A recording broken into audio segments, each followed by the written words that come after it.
உங்களோட பேர் என்னங்க? M Lokesh Prasad. K Mahendran. Parthiban. Okay, நீங்கள் என்ன டிபார்ட்மெண்ட் எடுத்துருக்கீங்க? ரெவன்யூ டிபார்ட்மெண்ட் திண்டுக்கல்ல எடுத்திருக்கேன். டைப்பிஸ்டாக எடுத்திருக்கேன். நான் ரெவன்யூ டிபார்ட்மெண்ட் கோயம்புத்தூரில் எடுத்திருக்கேன். டைப்பிஸ்டாக தான் எடுத்திருக்கேன். நான் பப்ளிக் ஹெல்த் டிபார்ட்மெண்ட். 200க்கு எத்தனை கொஸ்டின் போட்டிங்கண்ணா? 170 போட்டிருக்கேன். நான் 168 கொஸ்டின் போட்டேன். 470 போட்டேன். 170. 3 பேருமே ஒன்றா தான் படிச்சிங்களா? ஆமாம், ஒன்றா தான் படித்தோம். பிஎஸ்டிஎம்னு சொல்கிறாங்கல்ல, அப்படின்னா என்னதுங்க? Person studied with Tamil medium. அதாச்சும் 10th வரைக்கும் தமிழ் மீடியம் வந்து படிச்சிருந்தா இப்போ பிஎஸ்டிஎம்க்கு வந்து நம்ம எலிஜிபிள். குரூப் 4ல் 20% ரிசர்வேஷன் தமிழ்நாடு கவர்மெண்ட் ஃபுல்லாகவே கொடுக்குது. எல்லா டிகிரி முடித்தாலும் எல்லாத்துக்குமே கொடுக்குது 20% பிஎஸ்டிஎம் கேட்டகரி.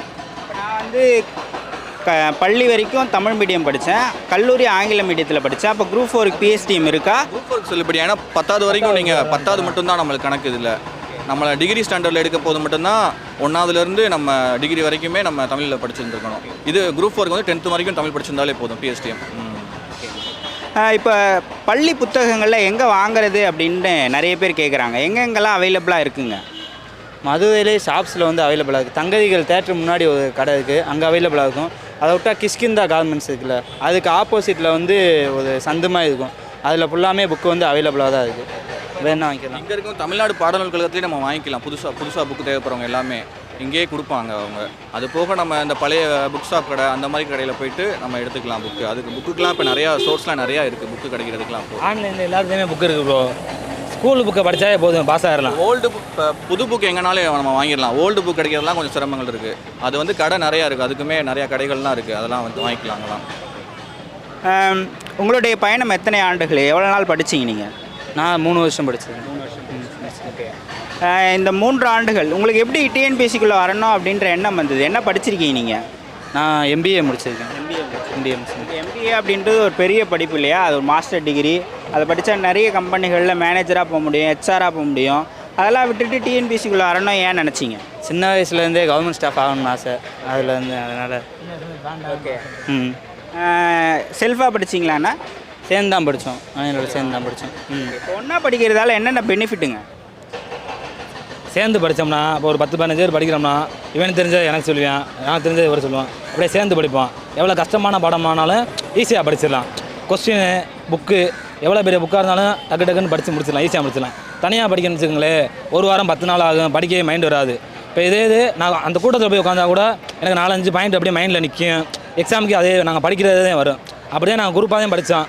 குரூப்பாக இப்போ முடிச்சிட்டேன் ஓரளவு. தனியாக படித்தா நம்ம எவ்வளோ படிச்சிருக்கோம் என்னன்றது நம்மளுக்கே தெரியாது. அது நம்ம இதெல்லாம் படிச்சிருக்கோம், இதெல்லாம் படிக்கலை அப்படின்றது தெரியாது. சேர்ந்து நம்ம படிக்கிறப்ப தான் நம்ம இப்போ எவ்வளோ படிக்கணும், அப்போ எவ்வளோ படிச்சிருக்கான் அப்படின்றது தெரியும். இன்னொரு விஷயம் என்னென்னா, இப்போ ஒரு பாடம் படிக்கிறோம் அப்படின்னா அவனுக்கு ஒரு டாபிக் ஈஸியாக புரிகிற மாதிரி இருக்கும், எனக்கு ஒரு புரிகிற மாதிரி இருக்கும். அப்போ சேர்ந்து படிக்கிறப்ப நான் எனக்கு புரிஞ்சதை ஈஸியாக சொல்லி கொடுத்துப்பேன். நான் இந்த ஷார்ட்கட் நிறையா வச்சு படிச்சுக்கலாம். ஷார்ட்கட் இப்போ நம்ம இது வந்து அப்ஜெக்டிவ் டைப் தான் வருது. ஃபுல்லாக 4ல் ஒரு ஆப்ஷன் தான் நம்ம செலக்ட் பண்ண போகிறோம். நம்ம ஃபுல்லாலாம் படிக்க தேவையில்லை. குரூப் 4 இந்த மாதிரி இருக்குது. ஒரு ஷார்ட்கட் போட்டு படித்தா ஈஸியாக நம்ம கிளியர் பண்ணிடலாம். எங்கள் செட்டில் மொத்தம் 12 பேர்கிட்ட படித்தோன்னே. அதில் போன வருஷம் குரூப் 4ல் 3 பேர் போயிட்டாங்க. இந்த வருஷம் குரூப் 4 நாங்கள்லாம் வந்துருக்கோம். அண்ணே ஆல்ரெடி போலீஸ் இருக்காது. அதேமாதிரி போலீஸே ஒரு 3-4 பேர்கிட்ட போலீஸ் ஆகாங்க. எல்லாமே கவர்மெண்ட் ஸ்டாஃப் ஆகிட்டோம். நாங்கள் எல்லாமே படித்த எல்லாமே ஆகிட்டோம். ஓகேங்க. இப்போ புரிஞ்சு படிச்சிங்களா, மனப்பாடம் பண்ணி படிச்சிங்களா? எல்லாமே புரிஞ்சு தான் சார் படித்தோம். எனக்கு தெரியலனா அண்ணன்ட்ட கேட்பேன், அவருக்கு தெரியலனா என்கிட்ட கேட்பாது. அந்த மாதிரி எல்லாமே வந்து புரிஞ்சு தான் படிப்போம், மனப்பாடம் பண்ணவே மாட்டோம். புக்கில் எப்படியாவது எதாவது படித்து நம்ம தான் ஆன்சரு புரிஞ்சும் படிக்கலாம், ஷார்ட்கட்டு போட்டும் படிக்கலாம். எக்ஸாமில் அந்த ஆன்சர் வந்தால் போட்டு குறிச்சிட்டு வந்தது வேலை. இப்போ புரியாமல் டேரெக்டாக மனப்பாடம் பண்ணோம்னா டேரெக்ட் கொஸ்டினுக்கு மட்டும் தான் நம்மளால் ஆன்சர் பண்ண முடியும். மற்றபடி எப்படி கேட்டால் அதே கொஸ்டின் தான் கேட்டிருப்பாங்க. நம்ம அதை தெரியாது நம்மளுக்கு மனப்பாடம் பண்ணால். நம்ம புரிஞ்சு படித்தா அதே கொஸ்டினாக தான் இருக்கும். ஆனால் வேறு இதில் ஒரு மேத்ஸ் எல்லாமே அந்த மாதிரி தான் இருக்கும். நம்ம புரிஞ்சு தான் கண்டிப்பாக படித்தாகணும். மனப்பாடம் பண்ணுறது ஒரு சில இதுக்கு வேணால் இதாகும். நாங்கள் மொத்தம் ஒரு 15 பேர்கிட்ட மதுரை சமையநல்லூர் ரயில்வே ஸ்டேஷனில் தான் படிப்போம். நாங்கள் எல்லாருமே வேலைக்கு போயாச்சு. ரயில்வேயில் இருக்காங்க. நான் வந்து 22ல் போலீஸ் 2020 போலீஸாக இருந்தேன். இப்போ படித்து இப்போ குரூப் 4 கிளியர் பண்ணியிருக்கேன். இப்போ எல்லாருமே இப்போ மெயின்ஸும் எழுதிட்டு வெயிட் பண்ணுறாங்க. எல்லாருமே எங்கள் இதில் படித்த எல்லாருமே வேலைக்கு போயிட்டாங்க. ஓகே. இப்போ சிலபஸில் என்ன இருக்கோ அது மட்டும் படித்தா போதுமா, இல்லை புக்கு அப்படியே படிக்கணுமா? சிலபஸில் இருக்கிறத படித்தாலே போதும் சார். சிலபஸை தாண்டி அவங்க எதுவுமே கேட்க மாட்டாங்க. சிலபஸுக்கு உள்ளே தான் இருந்து கேட்பாங்க. சிலபஸ் தாண்டி எதுவுமே கேட்க மாட்டாங்க. இப்போ நிறைய பேர் வந்து தமிழ் புக்கு நான் அட்டை படித்தேன்லாம் சொல்கிறாங்களே, அதெல்லாம் தேவையில்லைங்களா? தமிழ் வந்து அப்படி தானே படித்தாகணும். தமிழ் வந்து ஏன்னா 100 மார்க் கேட்பாங்க, புக்கில் இருந்தே வருவேன். தமிழ் வந்து நம்ம வந்து அட்ட டு அட்டை வரி விடாமல் படித்தாதே 100க்கு எவ்வளோ போட முடியுமோ அப்படி தான் அப்படி ஜிகேல மார்க் கூட போட முடியும். 170 175 எடுத்தோம்னா தமிழில் 95 96க்கு மேலே எடுக்கணும். புக்கு தான் கேட்பாங்க.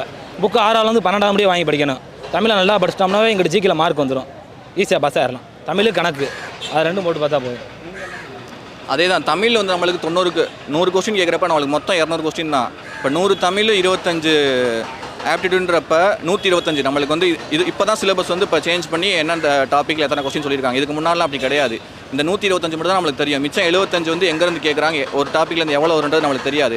அப்போ நம்ம 125 மட்டும் தான் நான் ஃபோக்கஸ் பண்ண போகிறோம். அப்போ தமிழ் வேறு வழியே இல்லை, நம்ம வந்து புக்கு ஃபுல்லாக படித்து தான் ஆகணும். இப்போ வேணால் சேஞ்ச் பண்ணி இந்த டாபிக் வைஸ்லாம் கொடுத்து இத்தனை கொஸ்டின்றப்ப நம்ம அந்த எந்த டாப்பிக்கும் அதுக்கு மட்டும் முக்கியம். இப்போ கிராமர் இலக்கணம் தான் அதிகமாக இப்போ கேட்க ஆரம்பிச்சிட்டாங்க. இப்போ வர ட்ரெண்ட் இப்போ மாறிடுச்சு. இப்போ ஃபுல்லாகவே அந்த கண்டிப்பாக தமிழுக்கு நம்ம எந்த அளவுக்கு தமிழ் படிக்கிறோமோ தமிழ் மேத்ஸ் படிச்சுட்டே இருக்கணும் டெய்லியும். அது போக பார்த்தோம்னா அதுக்கு தமிழ் மேத்ஸ், இதுக்கப்புறம் பாலிட்டிக்கு ரொம்ப முக்கியத்துவம் கொடுக்கணும். இப்போ 8th யூனிட் இருக்கனால அது இந்த 4 யூனிட் படித்தாலே நம்ம வந்து 150 ஸ்கோர் பண்ணிடலாம். அடுத்து மித்த 50 கொஸ்டின் நம்ம இப்போ தெரிலனாலுமே சும்மா சுற்றி விட்டு வந்தால் கூட நம்மளுக்கு 20. ஏன்னா இப்போ நம்மளுக்கு மைனஸ் மார்க்லாம் கிடையாது, நெகட்டிவ் மார்க்லாம் எதுவுமே கிடையாது. இந்த 4 டாப்பிக்கு ரொம்ப முக்கியம். இதுதான் ரொம்ப படித்தே ஆகணும். தேர்வு அறையில் நீங்கள் எதுவும் மிஸ்டேக் பண்ணீங்களா? இல்லை சார், எந்த மிஸ்டேக்குமே பண்ணலை. மைண்ட் ரிலாக்ஸாக இருந்தாலே போதும் சார், எக்ஸாம் நல்லா பண்ணிடலாம். மிஸ்டேக் பண்ணாமல் இருக்குது. டெஸ்ட்டு ஓயாமல் போட்டு பார்த்துக்கிட்டே இருக்கணுமே. டெஸ்ட்டு பேச்சு 3 மணி நேரம் வச்சு அங்கே போய் சேர்ந்து கிளாஸில் எக்ஸாம் அட்மாஸ்பியர் எப்படி இருக்குமோ அதே மாதிரி டெஸ்ட்டு போட்டுக்கிட்டே இருக்கணும். அது போட்டோம்னா அங்கே எதையுமே டைம் கீப்பப் பண்ணலாம். எந்த தப்பும் பண்ணலை, எக்ஸாம்லலாம் எதுவுமே பண்ணலை. அதான் கை கொடுத்துச்சு. அதான் எனக்கு அதுதான் நான் வந்து டெஸ்ட்டு அதிகமாக போட்டு பார்க்கல. எனக்கு நிறையா தப்பு வரதான் இருந்துச்சு. நான் வேலை ஒர்க் பண்ணிகிட்டே படித்தோன்னா எல்லாம் டெஸ்ட்டு அதிகமாக போட முடியல. டெஸ்ட்டு எந்த அளவுக்கு போடுறோமோ அந்த அளவுக்கு நம்ம தவறுகளை திருத்திப்போம். போலீஸாக இருந்து பாஸ் ஆகிட்டு எக்ஸாம் அதான் அதனால தான் டெஸ்ட்டு அதிகமாக போட்டு பார்க்கல. இப்போ நம்மளே கொஸ்டின் முடிச்சுட்டு வந்தப்போ நிறைய எல்லாருக்குமே கேர்லெஸ் மிஸ்டேக் அதிகமாக வரும். ஒரு கொஸ்டினை எப்பயுமே ஆரம்பித்து முடிக்கிற வரைக்கும் நம்ம வாசிக்கணும். 2 லைன் வாசிக்கிறவே ஆன்சர் தெரிஞ்சிடும். ஆனால் கடைசியில் வந்து வேறு மாதிரி கேட்டிருப்பாங்க. அது கொஞ்சம் அதில் தான் நிறையா பேர் கேர்லெஸ் மிஸ்டேக் வரும். அதுக்கு தான் நிறையா டெஸ்ட்டு போட்டு பார்க்கணுன்றது. இப்போ எனக்கெலாம் வந்து இப்போ இன்றைக்கி படிக்கிறேன்னா ஒரு வாரத்திலே மறந்து போயிட்டோம்னே. உங்களுக்குலாம் எப்படி ஞாபகம் வச்சுட்டு எழுதுனீங்க? திருப்பி ரிவிஷன் பண்ணிக்கிட்டே இருக்கும் சார். நம்ம எவ்வளோ தூரம் படிக்கிறோமோ, இப்போ ஒரு பாடத்தை இன்றைக்கி காலையில் படித்தோம்னா இன்றைக்கி சாயந்தரமோ இல்லை மறுநாள் காலையிலே அதை ரிவிஷன் பண்ணணும். அப்போ தான் கொஞ்சமாச்சு தெரியும். அடுத்து படிக்க ரிவிஷன் பண்ண அப்படின்னா நம்மளுக்கு மைண்டுக்குள்ளே நிற்கும். ஒரு தடவை நான் படிச்சிட்டேன் அப்படின்னு சொல்லி விட்டால் எல்லாமே மறந்து போகும். சும்மா ஏதோ பார்த்த மாதிரி இருக்கேன்னு தோணுமே தவிர ஆன்சர் ஞாபகம். ஆனால் திருப்பி படிச்சுக்கிட்டே இருக்கணும். ரிவிஷன் மட்டும்தான். ரிவிஷன் ரொம்ப ரொம்ப முக்கியம். நீங்கள் எப்படி ஞாபகம்? நம்மளுக்கு படிக்கிறதே தொழிலாகி போச்சு. 4 வருஷம் இதே நம்மளுக்கு தொழிலே. படிச்சுக்கிட்டே தான் இருக்குது. எங்கேயும் போகிறதே கிடையாது. புக்கு தான் 6லேருந்து 12ஆம் முடிய புக்கை மைண்டில் ஏறலையோ எப்படினாலும் அந்த பக்கத்தை முடிச்சே ஆகணும் நம்ம. ஆனால் நாளைக்கு பாடத்தை அன்னைக்கு முடிச்சிடுவோம். அப்படியே அதே கொஸ்டினாக வந்துடும். நல்லபடியாக எக்ஸாம் முடிச்சாச்சு. ஓரளவு அப்படியே பாஸ் ஆகியாச்சு. அதான் ரிவிஷன் வந்து ரொம்ப முக்கியம். இல்லாட்டி படிக்கிறதே வேஸ்ட்டு. நம்ம ரிவிஷன் பண்ணலைன்னா நம்ம படித்தது இன்றைக்கி நான் படித்தப்போ அந்த டாபிக் எனக்கு நல்லா தெரிகிற மாதிரி இருக்கும். அதை நான் அடுத்த வாரத்துலேயே ஒரு 2-3 நாளுக்கு அப்புறமா ரிவிஷன் பண்ணால் மட்டும்னா மறுபடியும் அடிக்கிறப்ப இன்றைக்கி 4 மணி நேரம் படித்தேன்னா நாளைக்கு அதே 4 மணி நேரம் தான் நான் படிப்பேன். அது மறந்து போய்டும். எந்த அளவுக்கு ரிவிஷன் இப்போ நான் படித்தது ஒரு 3 நாளுக்கு அப்புறம் ரிவிஷன் பண்ணிட்டேன் அப்படின்னா 4 மணி நேரம் எனக்கு படித்த டாப்பிக்கு அடுத்து ஒரு 10 நாள் ரிவிஷன் பண்ணிகிட்டே போகிறோன்னா எனக்கு 20 நிமிஷம் தான் போகும் அந்த டாபிக் படிக்கிறதுக்கு. ரிவிஷன் கண்டிப்பாக முக்கியம். இப்போ நீங்கள் ஒரு இடத்துல உட்காந்து படித்தேன்னு சொன்னீங்க இல்லையா? நோட்ஸ்லாம் எடுத்து படிச்சிங்களா? புக்கில் அண்டர்லைன் பண்ணிடுவோம். மேக்ஸிமம் புக்கில் அண்டர்லைன் பண்ணி அந்த புக்கை தான் ஒன்றா உட்காந்து தான் ரிவிஷனே பண்ணுவோம். 4 பேர் 5 பேர் படிக்கணும்னா 5 பேர் உட்காந்து மொத்தமாக வந்துடுவோம். காலைல 10 மணிக்கு வந்தால் 10 மணிக்கு ஷார்ப்பாக ஆரம்பிச்சிடுவோம். எல்லாருமே கரெக்டாக டைமிங்க்கு வந்துடுவாங்க. அதை முடிச்சு அப்படியே ஷெட்யூலாக ரிவிஷன் ஒரு ஆள் வாசிக்க மித்த எல்லாம் கேட்க அப்படியே நான் கொஞ்சம் நேரம் வச்சுன்னா அடுத்து கொஞ்சம் நேரம் வேறு ஆள் வாசிப்பாங்க. அந்த மாதிரி தான் ரிவிஷன் பண்ணிக்கிட்டே இருக்கும். நோட்ஸ் தான் bro. Notes, question paper, previous year question, புக்கில் இருக்க இம்பார்ட்டன்ட் அந்த பாக்ஸ் கொஸ்டின் எல்லாத்தையுமே படிக்கணும் ப்ரோ. நம்ம நல்லா படித்து பாஸ் ஆனோம்னா எதையுமே விடக்கூடாது. புக்கில் இருக்கிறது எல்லாத்தையுமே படித்தாதே எக்ஸாமுக்கு அது அப்படியே வரும். அப்படியே ஈஸியாக பாஸ் ஆகிடலாம். படிச்சுக்கிட்டே இருக்கணும் ப்ரோ. வேறு எதுவுமே மைண்டில் வரக்கூடாது. அடுத்தவங்க அது சொல்லுவாங்க, இது வேறு ஏதாவது சொல்லுவாங்க. அதெல்லாம் அப்போயே கஷ்டமாக தான் இருக்கும். ஆனால் 4 வருஷம் கழிச்சு பார்க்கும்போது இந்த ஒரு வேலைக்கு போகிறோம்னு இருக்கிறது அதெல்லாம் மறந்துடும். எல்லாமே நல்லா படித்து ஏதாவது வேலைக்கு போயிடலாம். இல்லை, நோட்ஸ் எடுக்கிறது ரொம்ப முக்கியம் தான். ஆனால் நான் எடுக்கலை அந்தளவுக்கு. ஆனால் எடுக்கிறது நல்ல விஷயம். நோட்ஸ் எடுத்து படிக்க நல்ல விஷயம். எதுக்காக எடுத்து யோசித்துக்கிட்டேன். நோட்ஸ் எடுத்து படிக்கிறேன்னா இப்போ ஒரு பெரிய புக்காக இருக்கும், பார்க்குறதுக்கு பயமாக இருக்கும். நம்ம நோட்ஸ் எடுத்துட்டோம் அப்படின்னா அது நம்ம 20 பக்கம் 25 பக்கத்தில் நம்ம எடுத்துடலாம். நோட்ஸு நல்ல விஷயம் தான் நோட்ஸ் எடுத்து படிக்கிறது. இப்போ இந்த போட்டித் தேர்வுக்கு படிக்க ஆரம்பித்த பிறகு உங்களுடைய ஆளுமை திறனோ இல்லை உங்களுடைய நாலேஜோ இம்ப்ரூவ் ஆகிருக்கு அப்படின்னு நினைக்கிறீங்களா? இப்போ ஆமாம் ப்ரோ, கண்டிப்பாக நிறையா விஷயங்கள் வந்து எனக்கு நடப்பு நிகழ்வுகளே நான் படிக்கிறதுக்கு முன்னாடி வரைக்கும் எதுவும் தெரியாது. பட் ஆனால் இப்போ டெய்லி ரெகுலராக நியூஸ் வாட்ச் பண்ணுறது, என்ன நடக்குது என்னன்னு தெரிஞ்சுக்கிறது, அந்த மாதிரி நாலேஜ் கொஞ்சம் டெவலப் ஆகிருக்கு. மேக்ஸ் ஓரளவு படிக்கிறதுக்கும் இப்போ மேக்ஸ் நாலேஜு, தினசரி நிகழ்வுகள், நியூஸு, உலகம் என்னென்ன நடக்குது அதை ஈஸியாக தெரிஞ்சுக்க முடியுது. சயின்ஸு ஓரளவு பார்த்து அதை பண்ணணும் இது பண்ணணும், ஏதாவது கொஞ்சம் ரூல்ஸ் பாதி அந்த மாதிரி பால்ட்டி அதெல்லாம் ஓரளவு தெரியுது நம்மளுக்கு படிக்கிறனால இதெல்லாம் தெரியுது ஈஸியாக. இல்லை கண்டிப்பாக உண்மை தான். படிக்கிறனால தான் நமக்கு தெரியுது, எல்லா விஷயமே தெரியுது. இல்லைனா எதுவுமே தெரியாமல் அரசியல்னாலே என்னன்னு தெரியாமல் இருந்தது தான். இது படித்ததுக்கப்புறம் தான் எல்லாமே ஓரளவுக்கு தெரிய வந்திருக்கு எல்லாமே. கண்டிப்பாக அது வந்து நிறைய பேர் வந்து குரூப்பாக உட்காந்து படித்தோம் அப்படின்னா இப்போ நம்மளோட அவர் பாஸ் ஆகிடுவாரோ அப்படின்ற ஒரு இன்ஃபீரியாரிட்டி காம்ப்ளெக்ஸ் இருக்கும் அப்படின்லாம் சொல்கிறாங்க. அந்த மாதிரிலாம் உங்களுக்கு இருந்ததுங்களாங்க? எங்களுக்கு அந்த மாதிரி எதுவுமே கிடையாது ப்ரோ. இப்போ எனக்கு ஏதாச்சும் தெரியலனாலுமே இவங்க தான் சொல்லி தருவாங்க. அந்த மாதிரி தான் போவோம். நாங்கள் எல்லாமே ஒரே ஏரியா தான், பக்கத்து ஏரியா தான், எல்லாமே அண்ணன் தம்பி மாதிரி தான் பழகுவோம். மற்றபடி யாருக்குமே இவன் மார்க் கூட எடுப்பேன் அவன் மார்க் கூட எடுப்பேன் அப்படி நினைக்கவே மாட்டோம். எல்லாருமே பாஸ் ஆகணும், எல்லாருமே வேலைக்கு போகணும்னு நினச்சோம். அதே மாதிரி இப்போ எல்லாருமே கவர்மெண்ட் ஜாப் ஆகிட்டோம். நிறையா பேர் ரயில்வேல 4-5 பேர்கிட்ட ரயில்வேல இருக்காங்க, 3-4 பேர் போலீஸில் இருக்காங்க. நாங்கள் 5-6 பேர் இப்போ வந்து குரூப் 4 பாஸ் ஆகிட்டோம்.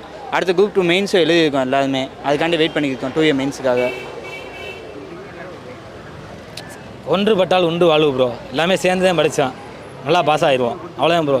அடுத்தவன் பாஸ் ஆகிட்டா அதுக்கு அடுத்த வருஷம் நம்மளா எக்ஸாம் போகணும், எக்ஸாம் பாஸ் ஆகணும் அப்படி நினைக்கணும். அப்படியே நினச்சேன் முடிஞ்சு, ஓரளவு எல்லாமே முடிஞ்சிருச்சு ப்ரோ. தெரிந்ததை ஒருத்தருக்கு சொல்லி கொடுக்குறது நல்லது தானா இல்லை இல்லை சொல்லி கொடுத்தா தான் நம்மளுக்கு மறக்காமல் இருக்கும். சொல்லி கொடுக்குறது நல்ல விஷயம். நம்மளுக்கு தெரிஞ்சிருச்சே அப்படின்னு சொல்லிட்டு கேட்குறவங்களுக்கு நம்ம எந்த அளவுக்கு அவங்களுக்கு சொல்லி கொடுக்குறோமோ அந்த அளவுக்கு தான் நம்மளுக்கு வந்து மறக்காமல் இருக்கும். நம்மளுக்கு போய் மேத்ஸ்லாம் பார்த்தீங்கன்னா நம்ம எந்த அளவுக்கு செய்கிறோமோ அந்த அளவுக்கு தான். சொல்லி கொடுத்தா நம்மளுக்கு எக்ஸாம்களில் நிறையா நடக்கும் இந்த மாதிரி விஷயங்கள். நம்ம சேர்ந்து ஏன் படிக்கிறோம் அப்படின்னா பேசியிருப்போம், சும்மா ஒரு டாபிக் எடுத்து பேசியிருப்போம். நம்ம பேசினது தான் அங்கே எக்ஸாம் ஹாலில் வந்திருக்கும். இது நிறையா நடக்கும். நிறையா நம்ம இப்போ 200 கொஸ்டின் இருக்குன்னா ஒரு 10-15 கொஸ்டின் மாதிரி நம்ம பேசின கொஸ்டின் அதிகமாக வரும். நம்ம அதிகமாக பேசுகிறது தான். இப்போ சேர்ந்து படிக்கிறப்ப டெஸ்ட்டு போகிறோம் அப்படின்றப்ப மார்க் கம்மியாக இருந்தால் வருத்தமாக தான் இருக்கும். நாங்கள் அந்த மாதிரி தான் இருக்கோம் எல்லாருமே ஏஜ் வேறு ஏஜ் தான், யாரும் ஒரே ஏஜ் அப்படின்னு கிடையாது. இருந்தாலும் சரி அவன் படிக்கலையே அப்படின்ட்டு வருத்தம் தான் படுவோம். போய் பேசுவோம், படி இந்த மாதிரி பண்ணு, அந்த மாதிரி தான் இருப்போம். நாங்கள் எல்லாருமே அந்த மாதிரி தான். ஓகே, இப்போ கரண்ட் அஃபேர்ஸ் இருக்குல்லண்ணே, இப்போ எனக்கு கரண்ட் அஃபேர்ஸை பார்க்கும்போது எப்படி தோணுன்னா எது முக்கியமானது எது முக்கியம் இல்லை அப்படின்றத கணிக்கிறதே எனக்கு ஒரு டிஃபிகல்ட்டாக இருக்கும். கரண்ட் அஃபேர்ஸ்லாம் எப்படி படிச்சிங்க? கரண்ட் அஃபேர்ஸ்னால் இப்போ முதலமைச்சர் எங்கேயாவது திட்டங்கள் தொடங்கி வைக்கிறாரு, அந்த மாதிரி திட்டங்கள். அடுத்து மாநாடு நடக்கும், உலக மாநாடு, பிரிக்ஸ் மாநாடு, இந்த மாதிரி சார்க் அமைப்பு மாநாடு. இது அடுத்து இந்த ராக்கெட் ஏவுறது, பிஎஸ்எல்வி போகுது, இந்த மாதிரி போகிறது, G20 மாநாடு, இந்த மாதிரி இதாக பார்க்கணும். சிலபஸ்லேயே அப்படி தான் கொடுத்துருப்பாங்க. அந்த மாதிரி தான் கவர் பண்ணிட்டாவே அந்த மாதிரி வந்துடும். அடுத்து தமிழ்நாடு அரசு வந்து விருது கொடுப்பாங்க, தந்தை பெரியார் விருது, காமராஜர் விருது, அம்பேத்கர் விருது, இந்த மாதிரி விருது. இந்த மாதிரியாக தனித்தனியாகவே படித்தாவே நம்ம கரண்ட் அஃபேர்ஸ் வந்து முடிச்சிடலாம். டெய்லி நியூஸ் பார்த்தாலே போதும் ப்ரோ. மேக்ஸிமம் வந்து டெய்லி நியூஸ், டெய்லி காலைல ஹெட்லைனு, சாயந்தரம் ஹெட்லைனு, இதை பார்த்தோம்னாலே போதும். அது போக எல்லா அகாடமியுமே இப்போ டெய்லி கரண்ட் அஃபேர்ஸ் அப்படின்னு சொல்லிட்டு ஒரு 10 நிமிஷம் தான் போடுவாங்க, 10 நிமிஷம் 20 நிமிஷம். அதை ஓரளவு பார்த்துட்டு அந்த மாதிரி ரெகுலராக கண்டினியூஸாக பார்த்துட்டு இருந்தாலே போதும் ப்ரோ. கரண்ட் அஃபேர்ஸ் கவர் பண்ணிடலாம். அதான் கரண்ட் அஃபேர்ஸ் ரொம்ப பெரிய டாபிக். அது கரண்ட் அஃபேர்ஸ்ன்றது எல்லாமே படித்தாங்க நம்ம. அது கொஞ்சம் கஷ்டமாக தான் இருக்கும். ஏன்னா நீங்கள் சொன்ன மாதிரி தான் எது முக்கியம் இல்லைன்றது தெரியாது. ஏன்னா எல்லாம் அவங்க கேட்குற மைண்ட் செட் எப்படின்றது தெரியாது. நம்ம படிக்கிறப்ப முக்கியமானதாக படிப்போம், அங்கே கொஞ்சம் ஈஸியாக கூட கேட்கலாம். கொஞ்சம் பெரிய டாபிக் தான் அது. நம்ம பாஸ் ஆனால் போதும், எனக்கு இத்தனை எடுத்தால் போதும்னா நான் சொன்ன மாதிரி தான் அந்த ஒரு 4-5 யூனிட் அதை மட்டும் கவர் பண்ணி படிச்சுட்டு கரண்ட் அஃபேர்ஸ் இப்போ எத்தனை கேட்குறாங்க நம்மளுக்கு தெரியாது. அது கொஞ்சம் பெரிய டாபிக். அது இந்த மூமெண்ட் எப்படிங்க இருக்குது ஆர்டர் வாங்கினது? ரொம்ப ஹாப்பியாக இருக்குது, எல்லாத்துக்குமே ரொம்ப சந்தோஷமாக இருக்கும். எங்கள் ஃபேமிலி ஃப்ரெண்ட்ஸு எல்லாருமே சந்தோஷப்பட்டாங்க. அவ்வளோதான் ப்ரோ. இங்கே தான் வந்து நிற்கணும்னு ரொம்ப நாள் ஆசைப்பட்டேன். இந்த ஒரு ஆள் நம்ம எல்லாரோடையும் வந்து நின்றாச்சு. ஆமாம் ப்ரோ. லாஸ்ட் இயர் நான் ஸ்டெனோ டைப்பிஸ்ட்டில் கவுன்சிலிங் வந்தேன். எனக்கு முன்னாடி ஒரு 20 பேருக்கு முன்னாடி தான் முடிஞ்சு 2022 குரூப் 4ல் நானும் அண்ணன் தான் வந்தோம். அப்போ வெறும் எம்டி ஆண்டு இதே ஸ்க்ரீனில் ஃபோட்டோ எடுத்துகிட்டு போனோம். இந்த வருஷம் வந்து இதே ஸ்க்ரீனில் அப்பாயின்மெண்ட் ஆர்டரோட ஃபோட்டோ எடுத்துருக்கோம். ரொம்ப சந்தோஷமாக இருக்குது. ஆமாம் ப்ரோ. போனாட்டம் வந்துட்டு இந்த கேட்டை கூட பார்க்க முடியல, அவ்வளோ மைண்டு தான் இருந்துச்சு. இப்போ வந்து கேட்டுக்குள்ளேயே போயிட்டு உள்ளே எல்லாத்தையும் பார்த்துட்டு தலைவரோடய போட்டோ எடுத்தாச்சு ப்ரோ. டிஎன்பிசி தலைவரோடய போட்டோ எடுத்தாச்சு. சந்தோஷமே அவ்வளோ. இல்லை அது ரொம்ப சந்தோஷமான தருணம். ஏன்னா படிக்கிறப்பே நம்ம இப்போலாம் முன்னாடி அந்த அளவுக்கு சோசியல் மீடியாலாம் வராது. இப்போ சோசியல் மீடியா அதிகமாக அந்த நிறையா மீம் அந்த மாதிரி கூட அந்த போர்டை வச்சு நிறைய அதிகமாக வர ஆரம்பிச்சிருச்சு. அது கொஞ்சம் இப்போ வேலை வாங்கிட்டான்றது இதை வச்சு தான் இப்போ கணிக்கிறாங்க. அது எல்லாருக்குமே சந்தோஷமான விஷயம் தான். ஏன்னா படிக்கிறப்பே அதான் எப்படா போவோம் அந்த ஃபோட்டோ எடுப்போம் அப்படின்ற மாதிரி தான். அது ரொம்ப சந்தோஷமான விஷயம். ஓகே, இப்போ நீங்கள் ஆஸ்பிரண்ட்ஸுக்கு என்ன மெசேஜ் சொல்கிறீங்கன்னா? கண்டினியூஸாக படிக்கணும் ப்ரோ. எல்லாம் எப்படியா இருந்தாலும் ஒன்று ரிலேட்டிவ் மூலமாக ரொம்ப எப்போ வேலைக்கு போவ, என்ன வேலைக்கு போவ, எவ்வளோ நாள் தான் படிச்சுக்கிட்டே இப்போ கண்டிப்பாக கேட்பாங்க. எல்லா ஃபேமிலியிலையுமே இது நடக்கும். அவங்க ஹஸ்பண்ட் வந்து என்ன பண்ணணும், விடாமல் படிச்சுக்கிட்டே இருக்கணும். யார் என்ன சொன்னாலும் பரவாயில்ல, நான் ஒரு நாள் வேலைக்கு போயிடுவேன் அப்படின்ற ஹோப்போடு படிச்சுக்கிட்டே இருந்தால் போதும் ப்ரோ. என்னைக்காச்சும் ஒரு நாள் கண்டிப்பாக ஜெயிப்பாங்க ப்ரோ. படிக்க வந்தப்போ கஷ்டமாக தான் ப்ரோ இருக்கும். வந்துட்டு ஏன்டா வந்தோம்னு அப்படி நினைக்கக்கூடாது. கஷ்டப்பட்டால் 3 வருஷமாவது 4 வருஷமாவது 5 வருஷமாவது கடைசியாக நீ வேலை எடுத்து தான் போகணும். ஒரு வேலை இல்லாமல் போனோம்னா அதுக்கடுத்து பின்னாடி வாழ்க்கை ரொம்ப கஷ்டமாகி போயிடும். எல்லாத்தையுமே தாங்கி இப்படி இது பண்ணாதான் ஒரு வெற்றி பெற்று நல்ல நிலைமைக்கு முன்னேற முடியும். கண்டிப்பாக ப்ரோ, பின் வாங்குற நிலைமை நிறையா வரும் நம்மளுக்கு. படிக்கிற காலத்தில் நிறையா நம்ம பேரண்ட்ஸ் எந்த அளவுக்கு கூட அவங்க எதனால சொல்கிறாங்க அப்படின்னா ரிலேட்டிவ் அந்த மாதிரி சொல்கிறனால அவங்களுக்கும் கொஞ்சம் கஷ்டமாக இருக்கும், சொல்ல முடியாமலும் இருப்பாங்க போகிறவங்க. நாங்கள் படிக்கிறதே நிறைய இன்சிடென்ட்லாம் நடந்திருக்கு இன்றைக்கி. ஆனால் அதுக்கப்புறம் போன வருஷமே ஒரு 3 பேர்லாம் பாஸ் ஆகி போகிறப்ப அப்படியே வேறு மாதிரி பேசினவங்க திரும்ப மாற்றி பேசுவாங்க, பரவாயில்லப்பா வேலை வாங்கிட்டீங்க அப்படின்றது. அது கொஞ்சம் கஷ்டமானதான். பின் வாங்கிடக்கூடாது. ஆனால் ஒரு வருஷம் எடுத்தோடனே படித்தேன் எனக்கு கிடைக்கல அப்படின்னு சொல்லிட்டு பின் வாங்கிடுவோம். என்றைக்குமே இந்த காம்படிட்டிவ் ஃபீல்டில் பின்வாங்குதல் இருந்தால் தோல்வி கிடையாது ப்ரோ. நம்ம இப்போ இந்த வருஷம் விட்டாச்சு, நான் அடுத்த வருஷம் எழுதுறேன், அடுத்த வருஷம் எழுதுறேன் அப்படின்றப்ப கண்டிப்பாக ஜெயிச்சு தான் ஆகும். எல்லாருமே ஜெயிச்சு தான் ஆகும். பின்வாங்க மட்டும் கூடாது. பின்வாங்காமல் இருந்தாலே கண்டிப்பாக பாஸ் ஆகிடலாம். நீங்கள் போலீஸாக ஒர்க் பண்ணிக்கிட்டே படிச்சுன்னு சொன்னீங்களே, இப்போ ஒர்க் பண்ணிக்கிட்டே படிக்கும்போது என்னென்ன மாதிரியான ஸ்ட்ரகிள்ஸ்லாம் நீங்கள் ஃபேஸ் பண்ணீங்க? டைம் எப்படி மேனேஜ் பண்ணி படிச்சிங்க? இல்லை, டைம் தான் தூக்கத்தை தான் கம்மி பண்ண வேண்டியது இருக்குது. நிறையா டைம் அப்படி தான் இருக்கும். நான் போலீஸாக தான் ஒர்க் பண்ணிகிட்ருக்கேன். அங்கேயும் வேலை இருக்குது. ஸோ கார்டு பார்க்குறனால கொஞ்சம் டைம் இருக்கும் எங்களுக்கு. ரெஸ்ட் டயத்தில் படிக்கிறது. தூக்கத்தை கொஞ்சம் சாக்ரிஃபைஸ் பண்ணணும். அதுதான் பெரிய விஷயம். தூங்கவே இல்லை 2 வருஷமாகவே. எங்கள் வேலைக்கு வந்ததுலேருந்தே தூங்க ட்ரைனிங்கில் அப்படியே இருந்தது. அதுபோல் இங்கே கொஞ்சம் கஷ்டப்பட்டு தான், ரொம்ப கஷ்டமாக தான் இருக்கும் அந்த சுச்சுவேஷனை தாண்டி வர்றதுக்கு. இப்போ அந்த எக்ஸாம் எழுதுகிற அன்றைக்கி வரைக்குமே தூக்கமே இருக்காது. நான் 3 மணி நேரம் 4 மணி நேரம் தான் அது பார்க்குறப்படியே இப்படி தெரியும். தூக்கம் வரவும் செய்யாது. இந்த டைம் தான் படித்தாகணும் நம்ம அப்படின்றப்ப. ஆனால் மேக்ஸிமம் ஒரு நாளைக்கு நம்ம நாள் ஃபுல்லாக இருந்து வீட்டில் இப்போ வேலைக்கு போகாமல் வீட்டிலேருந்து நம்ம படித்தாலுமே நம்ம 24 ஹவர்ஸ் இருக்கும். நீங்கள் மொத்தமாக கணக்கு பண்ணி 16 மணி நேரம் நம்ம கையில் புக்கு இருக்கும். ஆனால் நம்ம படித்ததை கணக்கு பண்ணி பார்த்தோம்னா ஒரு 6 ஹவர் 7 ஹவரை தாண்டி கூட படிக்க முடியாது நம்மளால். புக்கு வேணால் சும்மா கையில் இருக்கலாம், ஆனால் தாண்டி படிக்க முடியாது. அந்த 6 ஹவர் நம்ம இப்போ எனக்கு கிடைக்கிறதே 6 ஹவர் தான் அப்படின்றப்ப அது முடிஞ்ச அளவுக்கு எந்த அளவுக்கு. அதுவும் இல்லாமல் நான் ஏற்கனவே படித்தது தான். இப்போ தமிழ் இப்போ குரூப் 4னால கொஞ்சம் ஈஸியாக கிளியர் பண்ணுற ஈஸியாக. டிஎன்பிஎஸ்சிக்கு படித்து தான் இந்த கொரோனா காலத்தில் தான் எல்லாருமே மாறி வந்திருப்போம். நிறையா பேர் போலீஸில் இப்போ கூட வேலை பார்க்குறவங்க அந்த டயத்தில் வந்தவங்க அதிகம். ஸோ அப்போ கிடைக்கிற டைம்லாம் ரிவிஷன் தான். அதை சொன்னேன்ல முன்னாடியே, ரிவிஷன் நம்ம படிச்சிட்டோம், ரிவிஷன் பண்ணிகிட்டே இருக்கணும் நம்ம. அதுதான் முக்கியமான விஷயம். ஏன் உங்களுக்கு சின்ன இதிலேருந்தே டிஎன்பிஎஸ்சி தான் இன்ட்ரெஸ்ட்டாக, போலீஸ் இது இல்லைங்களா? இல்லை, அது சூழ்நிலை தான் ப்ரோ. எல்லாமே படிச்சுட்டு வேறு ஏதோ போகிற மாதிரி. இந்த கொரோனா தான் எல்லாத்தையுமே காலங்களை மாற்றினது. எல்லாமே கொரோனா தான். ஹைவேஸ் டிபார்ட்மெண்ட்டில் வேலை பார்த்துட்டு இருந்தேன். நான் சிவில் படித்தனால அங்கே வேலை பார்த்துட்டு இருந்தப்போ அந்த கொரோனா டைம் தான் எல்லாத்தையுமே மாற்றினது மொத்தமாக. ஓகே, அப்போ நம்மளுக்கு ஒரு ஜாப் செக்யூர் வேணும் அப்படின்ற மாதிரி வரும்போது நிறையா பேர் கூட இப்போ படித்தவங்களும் நிறையா படிப்போம், சேர்ந்து படிப்போம் அப்படின்னு சொல்லி கூப்பிட்டனால, இப்போ அவங்க கூப்பிடாமல் அவங்கள சந்திக்காமல் இருந்தேன்னா அந்த நிகழ்வு நடந்திருக்காது. என் கூட ஒர்க் பண்ணுறவங்க வாங்க படிப்போம், இந்த மாதிரி என் அக்கா போயிருக்காங்க அப்படி சொல்கிறது தான். இப்போ நாங்கள் படித்தோம், நாங்கள் 2 பேர். இப்போ நான் முதல்ல எழுதுனதுக்கப்புறம் தான் இந்த பையன் வந்தேன். இப்போ எங்கள் ஏரியா தான் அப்படி தான். இப்போ இன்றைக்கி பார்த்தோம்னா நாங்கள் படித்த இடத்துல முன்னாடி ஒரு 5 பேர் 6 பேர் படிப்போம், அடுத்து 10 பேர் படித்தோம், 15 பேர்கிட்ட வேலை வாங்கிட்டோம். இன்றைக்கி பார்த்தா இந்த இடத்துல 30 பேர் வந்து படிச்சுட்டு இருக்காங்க இப்போது. அதுதான். ஓகே, அது ரயில்வே ஸ்டேஷன் சொன்னீங்க, அங்கே வந்து பிரச்சனைலாம் இல்லை படிக்கிறதுக்கு? இல்லை, அங்கே சில பிரச்சனைகள் முன்னாடி ஆரம்பத்தில் வந்துச்சு. அதுக்கப்புறம் அவங்க நல்லா சப்போர்ட் பண்ண ஆரம்பிச்சிட்டாங்க எங்களுக்கு. இப்போ எங்கள் ஊர்லேயே தெரியும், நிறையா பேர் எல்லாமே நல்லா அவங்க சப்போர்ட் பண்ண ஆரம்பிச்சிட்டாங்க. இப்போது ஆரம்ப கட்டத்தில் வந்துச்சு. அவங்க எதனால் வரும்னா, இப்போ நம்ம எல்லாருமே வரவங்க எல்லாருமே அங்கே படிக்கிறதுக்கு தான் வராங்கன்றது அவங்களுக்கு தெரியாதுல்ல. அந்த மாதிரி நிகழ்வு வரும்போது மட்டும் கொஞ்சம் பிரச்சனைகள் சொன்னப்போ அதுக்கப்புறம் அவங்க சப்போர்ட் பண்ண ஆரம்பிச்சிட்டாங்க எல்லாருக்குமே. இந்த இவங்களுக்கு நல்ல, நான் கூட இப்போ வேலைக்கு வந்துட்டேன். நான் வேலைக்கு வந்ததுக்கப்புறம் இவங்களும் அங்கே தான் படித்தாங்க. இப்போ நாங்கள் இருந்தப்போ வேறு, இப்போ இருக்க சூழ்நிலை வேறு. நல்லா சப்போர்ட் பண்ணுறாங்க, எல்லாருமே நல்லா சப்போர்ட் பண்ணுறாங்க. சப்போர்ட் பண்ணுற எல்லாத்துக்குமே பெரிய தேங்க்ஸ் சார். பிரகாஷ் சாருக்குலாம் ரொம்ப சப்போர்ட் பண்ணியிருக்காரு. அவர் தான் ஸ்டேஷன் சூப்பரண்டாக இருக்காரு. அவருமே நல்லா சப்போர்ட் பண்ணியிருக்காரு. பாயிண்ட்ஸ்மேன் எல்லாருமே எங்களுக்கு நல்லா சப்போர்ட் பண்ணுறாங்க. எல்லாத்துக்குமே ரொம்ப பெரிய தேங்க்ஸ் சார். அதே மாதிரி இனிமேல் படிக்கிறவங்களுக்கும் அவங்க சப்போர்ட் பண்ணணும் அப்படின்னு மட்டும் சொல்லிடுவோம். அதான், இப்போ யாராவது படிக்கிறாங்க அப்படின்னா எதுவும் சொல்லாமல் அவங்க படிக்கிறான் பையன் நல்லா வந்துடுவான்னு நினச்சிட்டு போனாலே நிறைய பேர் நல்லா வந்துடுவாங்க. அதே மாதிரி எங்கள் கூட ஒரு அண்ணெல்லாம் படிக்க வந்தார், அவரால் படிக்க முடியல, டீ கடை வச்சுருக்காங்க அவங்க எங்கள் ஊரில் சுந்தர் அண்ணன்னு சொல்லிட்டு. படிக்கிறப்ப எல்லாருக்குமே நல்லா சப்போர்ட் பண்ணி டீ வடை எல்லாமே நல்லா ஃப்ரீயாகவே கொடுப்பாங்க அவங்க. அந்த மாதிரி நிறையா சப்போர்ட் பண்ணவங்க நிறையா பேர் இருக்காங்க.